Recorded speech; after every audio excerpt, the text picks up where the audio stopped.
Hello, I'm your host today, C.Camillia, and I'm delighted to spend time chatting with you today. Well, as you can see, this is a picture of the time that I visited Israel, the Holy Land. So, this is story time about my experience visiting Israel. Well, in the picture, you see that it says, "He has risen." We toured different sites. All of these sites were biblical. So when I opened the Bible, I would say, okay, the Dead Sea, Red Sea, and then we would tour those areas. Now, if you ever had thoughts about whether God or Jesus was real, I urge you to visit Israel. And even though I traveled there years ago, I will never forget the experience. I truly felt the presence of God in that area or in that city or country. It was amazing. Now let's talk about how I got there. I mean, in my 20s, most people aren't traveling to Israel in their 20s.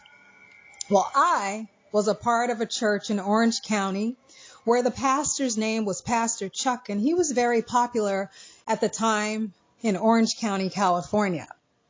I looked him up years ago, and I see that he has passed away and gone on. But when he was alive, he was a wonderful pastor, and he put the trip together for the members of the church. So in my 20s, I boarded a flight. We flew into London Heathrow and then headed out to Israel.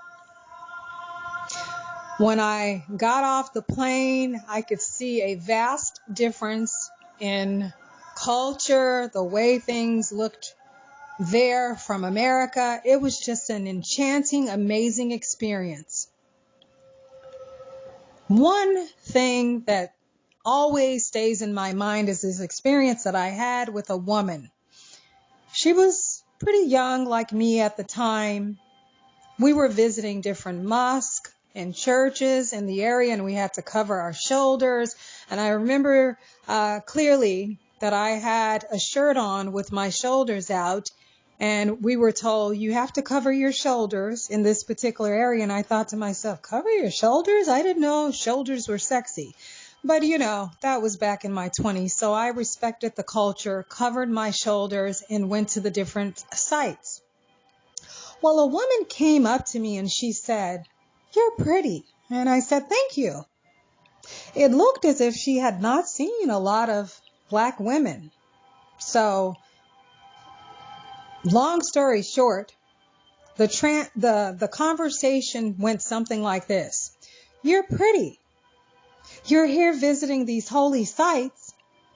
But what I don't understand is, why are you wearing red lipstick and makeup?" And I paused for a moment. I thought about it. And here's what I conveyed to her. God looks at our heart, not our attire, not the fact that we're wearing makeup or lipstick. He is interested in our heart and what we're thinking and our thoughts, what's inside of us, the real human, the real me, the real you. And I'll never forget when I looked into her eyes, it was like something opened, like scales fell off her eyes, and she was able to understand that maybe somewhere she had been taught that makeup, lipstick, wearing certain attire means you're not really holy or you're not really a godly person. And once I told her, I could see the change in her facial expressions, and I think it clicked. Well, I never saw that woman again, but I hope that conversation made a big impact on her life. In fact, we come in contact with so many people, and we never know what that chat or conversation will do in the person's life, how it will help them, how it will uplift them, how it would make these individuals have different thought processes, or just to simply ponder, challenge their own thoughts. You know, we grow up with customs here in America. We go to other cultures. They think differently. We think we're right. They think that they're right. But I urge everyone to always challenge your thoughts. Be open-minded. Be gracious to others, but also ask questions. Explain yourself. Tell people how you feel and why you feel that way. Listen to them as well. Now, with that being said, the lady went off. I never saw her again. But let me tell you about the experience. If you ever doubted whether God was real or not, please take the time to visit the Holy Land. Israel is a remarkable country. The people were kind. The food was excellent. Lots of dust. In some ways, it kind of reminded me of some parts of, Nevada because of the dust, things of that nature. Obviously, there weren't casinos, but, there's dust and then there's the sea. It was just wonderful, just a wonderful experience. Well, as we visited different sites like the Red Sea, the Dead Sea, in this picture, you'll see that I actually visited where Christ was buried. And it says, "He is not here, for he has risen."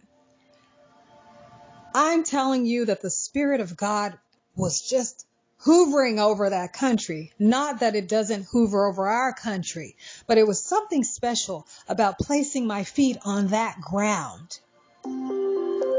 I hope that one day you will be able to experience what I experienced in my 20s in Israel. And yes, the picture's old, but I just wanted you to see the background, what it says. He is not here, for he has risen.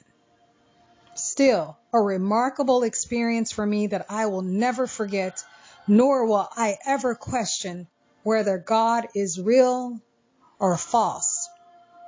Well, comment below if you've been to Israel or you've been to any places that have touched your heart, and even years down the line, you've never forgotten that experience. I'm C.Camillia, and I've been your host today. Please subscribe to the channel. Soon I will be conducting lives, and I will be having interviews with different people, interesting topics, and I look forward to becoming more acquainted with you. Thank you.